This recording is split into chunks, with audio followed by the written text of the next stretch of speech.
selamat datang di channel NRL Avata ini. Kali ini kita akan membahas sebuah video, tapi jangan lupa sebelumnya untuk subscribe, like, comment, and share video ini sebanyak-banyaknya. Oke, kita langsung ke pembahasan videonya.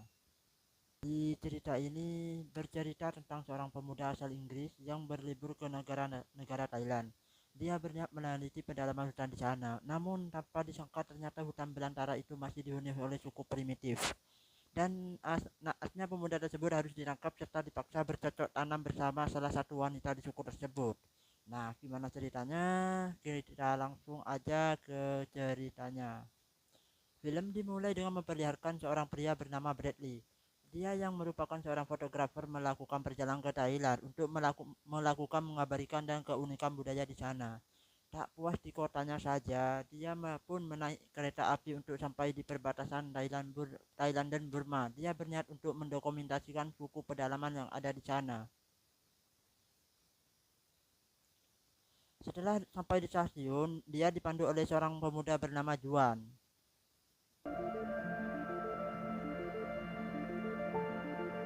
Saat akan menaiki perahu, seorang di pelabuhan mengatakan agar dia berhati-hati, dikarenakan masih ada suku pedalaman yang sangat primitif yang dikhawatirkan melakukan penyerangan. Namun Bradley itu tidak menghiraukannya, dan singkat cerita mereka pun melakukan perjalanan.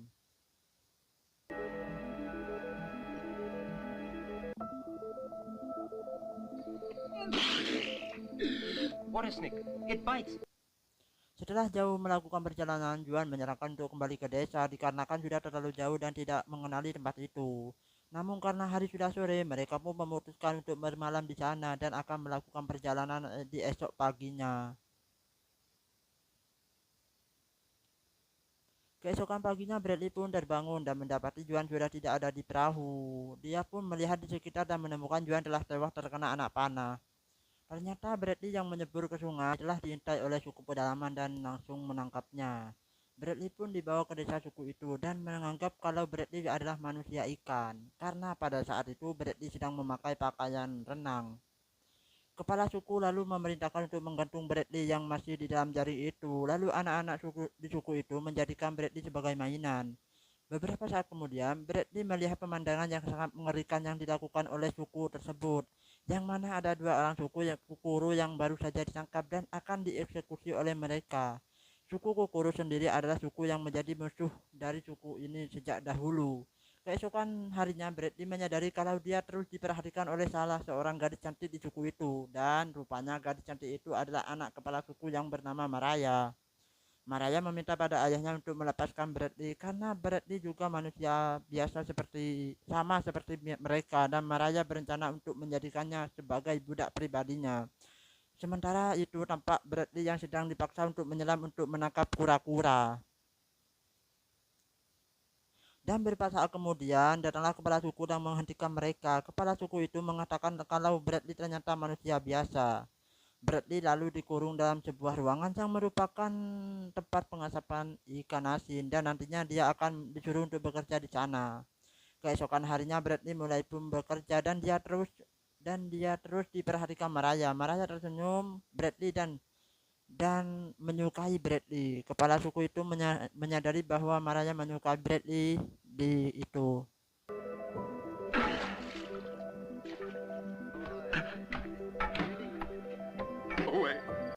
Selang beberapa saat Maraya datang membawa makanan kepada Bradley, dan untuk menyuapi malah Bradley menggigit tangan Maraya itu. Lalu Maraya pergi dari sana, dan karena gigitan Bradley, Maria selalu terbayang-bayang dengannya.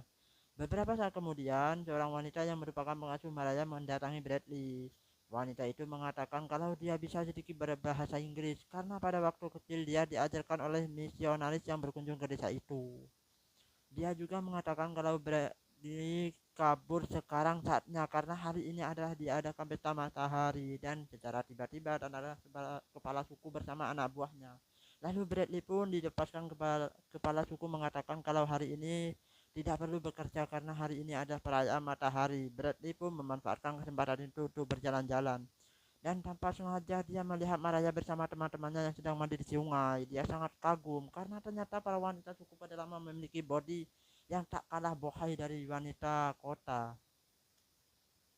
Dan tak lama kemudian tiba-tiba ada sebuah helikopter lewat membuat semua penduduk desa bersembunyi.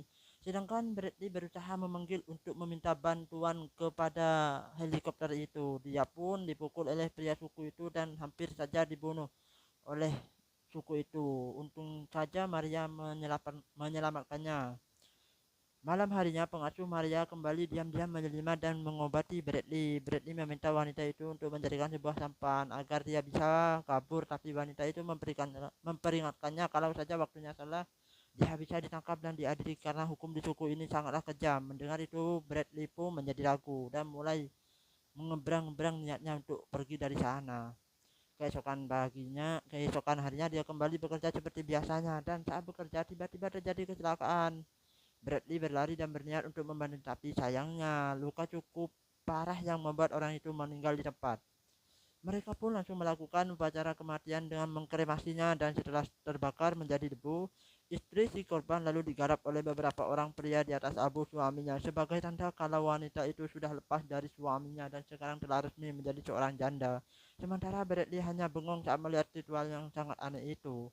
Di saat bersamaan pengasuh Maria mengatakan kalau ingin kabur sekaranglah saatnya.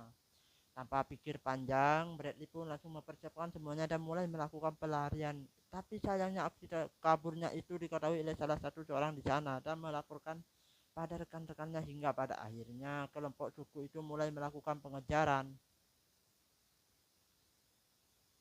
Setelah berlari cukup jauh, akhirnya Bradley pun berhasil disusul. Pertarungan pun terjadi hingga akhirnya Bradley berhasil menghabisi salah satu dari mereka dan saat bersamaan helikopter tadi pun kembali muncul, tapi Bradley pun sudah kehabisan tenaga dan pingsan di pinggir sungai.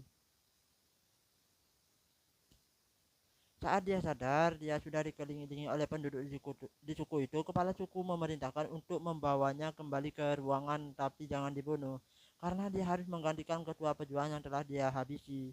Bradley dihukum dengan dipasung dan dijemur seharian di bawah panasnya matahari. Pada malam harinya pengasuh Maria kembali datang untuk mengobati dan keesokan harinya ia bekerja seperti menjemur ikan asin. Beberapa saat kemudian dia dibawa untuk menemui kepala suku. Dia diperintahkan untuk memakan otak monyet. Dan setelah dia memakannya, sekarang dia telah resmi menjadi pemimpin barisan para pejuang. Semenjak itu, Bradley tak harus kerja paksa lagi dan sekarang dia sudah bebas melakukan kegiatan seperti biasanya. Di saat kebersamaan ada anak kecil yang sedang kesurupan. Bradley pun datang melihat anak tersebut. Di sana sudah ada dukun desa yang sedang mengobatinya. Dukun itu mengatakan kalau anak itu kesurupan makhluk halus. Tapi Bradley yang mengerti pengobatan modern, dia pun turun tangan dan mencoba mengobati anak itu. Hingga pada akhirnya anak itu berhasil diselamatkan, yang membuat kepala suku semakin senang padanya. Sementara si dukun tampak tidak senang dengan apa yang telah dilakukan oleh si Bradley. Berapa hari kemudian, dia itu mengadakan penyambaran untuk para pejuang dengan tujuan mendapatkan Maria sebagai istrinya.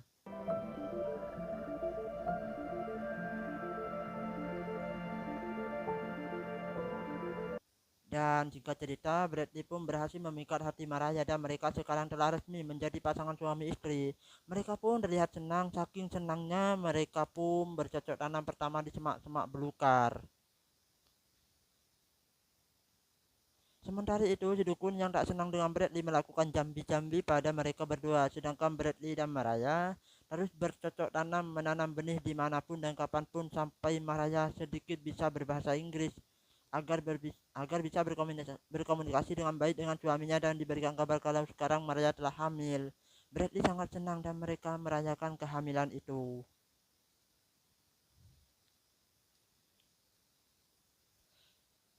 Tiba-tiba penglihatan Maria terganggu, kepalanya sakit. Sang pengasuh mengatakan itu hal biasa karena Maria baru hamil. Kini sudah 6 bulan Bradley menjalani hidup di sana, dan kini dia sudah mulai menerima kehidupan yang baru dan melupakan land in tempat kotanya itu. Suatu hari ketika Bradley dan Maria berduaan, tiba-tiba ada laporan kalau suku Kukurung kembali menyerang desa mereka. Dan di saat Bradley akan pergi, tiba-tiba Maria mengatakan kalau dia tak bisa melihat sama sekali. Maraya pun dibawa balik ke desa, sedangkan Bradley mengejar suku Kokoro yang telah membuat kerusuhan. Sementara itu, di desa Maraya sudah dirawat. Mendengar itu, Bradley pun mempunyai ide untuk membawa sang istri ke kota agar mendapatkan pengobatan yang lebih optimal. Pagi harinya, Bradley pun diam-diam pergi dengan sampan dan dibantu oleh pengasuh Maraya. Selang beberapa saat, pasukan para pejuang datang dan menginterogasi wanita itu sebagai hukuman. Tangan wanita itu pun dipotong karena peraturan di suku itu melarang siapapun untuk keluar dari suku itu. Pasukan para pejuang pun mulai melakukan pengejaran, sementara Bradley dan Maraya terus berusaha pergi dari sana secepat mungkin, tapi usaha mereka gagal. Mereka ditangkap dan dibawa kembali ke desa itu. Mereka hanya bisa pasrah karena tidak ada lagi yang bisa mereka lakukan. Became worse, and I became... Singkat cerita, tibalah Maraya melahirkan, dan saat bersamaan suku Kokoro datang menyerang desa mereka kembali. Suku Kokoro membakar rumah para penduduk. Bradley berusaha menyelamatkan istrinya dan membawa pergi ke tempat yang aman. Sementara si dukun santai itu menewaskan penyerang.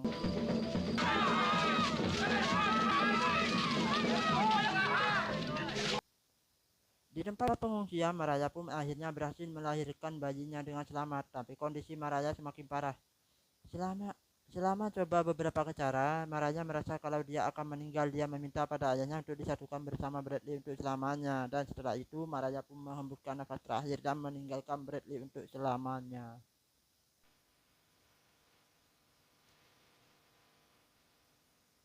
Dan akhir,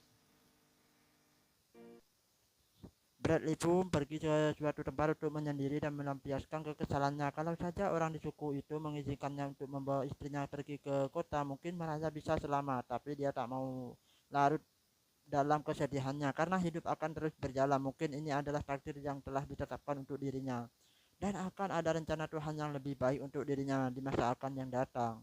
Bradley pun memutuskan untuk menetap di suku itu serta merawat anaknya dengan baik dan mulai membangun desa mereka kembali. Kemudian film pun berakhir.